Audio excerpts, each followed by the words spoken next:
महाराष्ट्र भाग रहे 2 शूटर और साजिश में शामिल महिला गिरफ्तार। कोटा के बहुचर्चित चंद्रसलमठ महंत देवानंद हत्याकांड में पुलिस को बड़ी सफलता मिली है। हत्या में शामिल 2 फरार आरोपियों और साजिश में शामिल एक महिला को गिरफ्तार कर लिया गया है। वहीं एक विधि से संघर्षरत किशोर को भी निरुद्ध किया गया है। पुलिस ने आरोपियों को महाराष्ट्र के ढौंड रेलवे स्टेशन के पास से दबोचा, जहां वे गोवा और महाराष्ट्र भागने की फिराक में थे। टीम ने करीब 2000 किलोमीटर तक लगातार पीछा करते हुए महाराष्ट्र के ढौंड रेलवे स्टेशन के पास जीआरपी और स्थानीय पुलिस की मदद से हत्या में शामिल फरार आरोपियों को गिरफ्तार किया।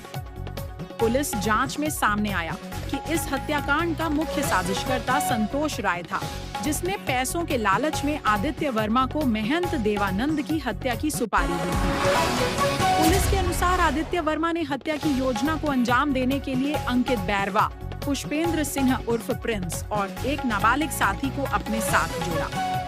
5 जून की रात सभी आरोपी 2 मोटरसाइकिलों पर सवार होकर चंद्रसलमठ पहुंचे। उस समय महंत देवानंद अपने कक्ष में सो रहे थे। आरोपियों ने चाकुओं से ताबड़तोड़ हमला कर उनकी हत्या कर दी और मौके से फरार हो गए। जांच के दौरान पुलिस को यह भी पता चला कि आदित्य वर्मा की पत्नी मीकल जॉर्ज भी पूरे षड्यंत्र में शामिल थी। पुलिस ने उसे गिरफ्तार कर न्यायालय में पेश किया, जहां से उसे न्यायिक अभिरक्षा में भेज दिया गया। इससे पहले पुलिस मुख्य साजिशकर्ता संतोष राय और एक अन्य आरोपी को गिरफ्तार कर चुकी थी।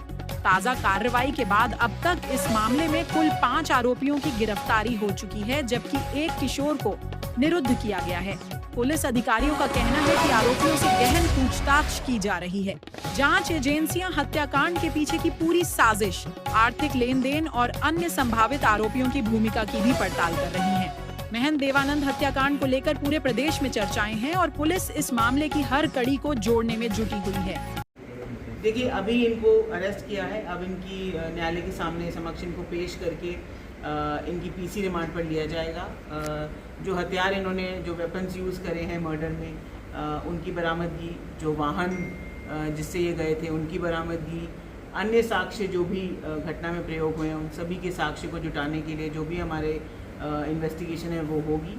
साथ ही साथ इसमें सिर्फ वकील एक व्यक्ति है या और भी लोग जुड़े हुए हैं, क्योंकि अभी तक तो हमारे पास सिर्फ संतोष राय और पुष्पेंद्र ही थे और पुष्पेंद्र को जितना पता था उसके हिसाब से उसने संतोष राय का नाम लिया है। बट अभी इन तीनों से भी आपस में पूछताछ होकर, डिटेल पूछताछ के बाद, साइंटिफिक साक्ष्यों के एनालिसिस के बाद ही अगर और भी इसमें कोई व्यक्ति इन्वॉल्व है तो उसके खिलाफ भी कार्रवाई की जाएगी। नाबालिग की क्या भूमिका रही इसमें, किस तरह से? देखिए, ये चारों 2 मोटरसाइकिल पे वहाँ पे गए थे और एक ने जो साथी महाराज थे नंदनवन, उनका जो कुंडी लगाकर पहरा देना और बाकी पहरा देने के बाद वापस से चारों का महाराज के कमरे में जाकर उनके साथ इस घटना को कारित करना प्रथम दृष्टया सामने आया है। बाकी इंडिविजुअल सबसे पूछताछ होगी।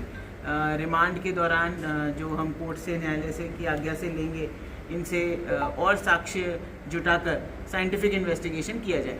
मतलब ये मान के चले कि इस हत्याकांड में जो भी शामिल थे अब सब राउंड अप हो चुके हैं। अब तक प्रथम दृष्टया जो मर्डर कारित करने में थे वो चारों आ गए हैं हमारे पास। इसके अलावा यदि कोई प्लानिंग में अगर कोई हो या किसी ने इनको रुकने की जगह दी हो, कोई साक्ष्य हो, किसी ने और कुछ अगर इनको पैसे दिए हों, तो वो सारी चीज़ें हम अभी भी अनुसंधान कर रहे हैं। और मुख्यतः तो इसमें संतोष राय का ही नाम आ रहा है, पर अभी हम हर एंगल्स पे अपनी जांच कर रहे हैं। हमने अभी अनुसंधान कंप्लीट नहीं किया है।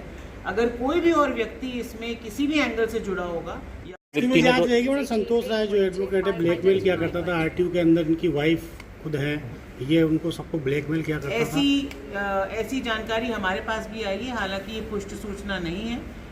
इसके ऊपर भी जांच करेंगे और यदि ऐसा कोई व्यक्ति है जिसके साथ इस तरह की कोई घटना हुई है तो मैं आपके माध्यम से अपील करूंगी कि पुलिस के पास ज़रूर आए और अगर ऐसी कोई कंप्लेंट है तो हमें ज़रूर दें, हम उसके ऊपर भी जांच करेंगे। यहाँ कोटा से किस रवाना हुए में जो बाकी आरोपी थे, ये अभी जो प्रथम दृष्टया से पूछताछ में आया है, ये कोटा से बस के थ्रू जयपुर गए थे और जयपुर से फिर दिल्ली गए थे और दिल्ली से इन्होंने ट्रेन पकड़ी।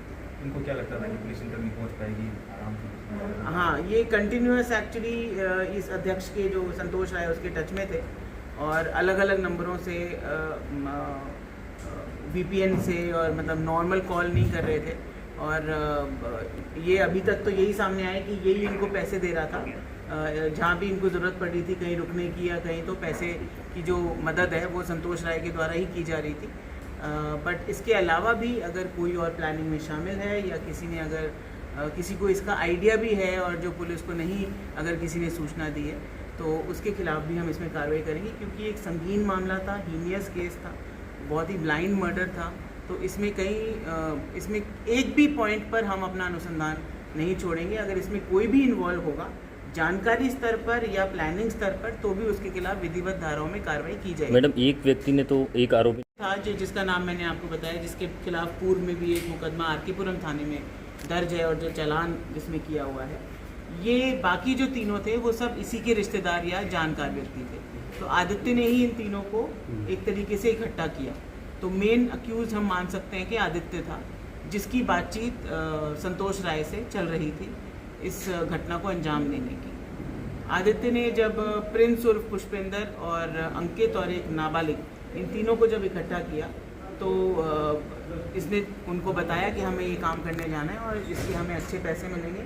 और कोई पैसे का खुलासा बाकियों से अभी तक जो प्राथमिक पूछताछ है उसमें नहीं आया है। बट आगे हम इनसे जब रिमांड लेंगे तो और विस्तृत पूछताछ करेंगे, किसको कितना हिस्सा मिलना था, क्या बातचीत हुई थी, वो सारी चीज़ें अभी पूछताछ और अनुसंधान में आएंगी।